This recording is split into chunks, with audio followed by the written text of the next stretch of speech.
వికారాబాద్ జిల్లా పరిగిపట్నంలో రాష్ట్రీయ స్వయం సేవక సంఘం ఆధ్వర్యంలో పద్ సంచలన కార్యక్రమాన్ని నిర్వహించారు. రాష్ట్ర కన్వీనర్ అప్పల ప్రసాద్ ముఖ్య అతిథిగా విచ్చేశారు. పరిగిపట్నంలోని వెంకటేశ్వర స్వామి టెంపుల్ నుంచి భారీ ఎత్తున ప్రారంభమైన ఈ సంచలన యాత్ర ప్రధాన రహదారి మీదుగా సాగింది. ఈ యాత్రలో స్వయం సేవక సభ్యులు ఏకరూప దుస్తులతో చేతితో దండ చేపట్టి నిర్వహించిన కవాతు అందరినీ ఆకట్టుకుంది.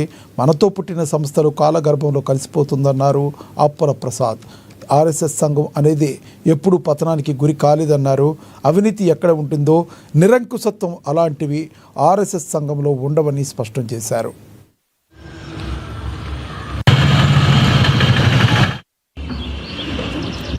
సంఘ స్వయంసేవకులు యూనిఫామ్ ఈ గణవేష ధరించి కవాతు చేయడం, కార్యక్రమాల్లో పాల్గొనడం జరుగుతూ వస్తున్నది.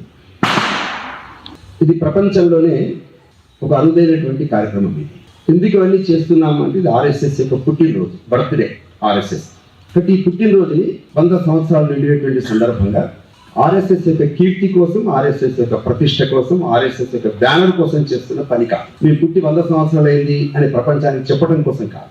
సంఘము పుట్టి 100 సంవత్సరాలైన కారణంగా ఈ 100 సంవత్సరాలు ఏం చేశాం మన సమాజానికి, ఇది ఒక్కసారి మనం పునరాలోచన చేసి రాబోయేటువంటి రోజుల్లో సంఘం ఏం చేయదలుచుకున్నది దేశం కోసం, ఈ రకమైనటువంటి సంకల్పాన్ని తీసుకోవడం కోసం దేశంలో సంఘము శతాబ్ది ఉత్సవాన్ని జరుపుతుంది.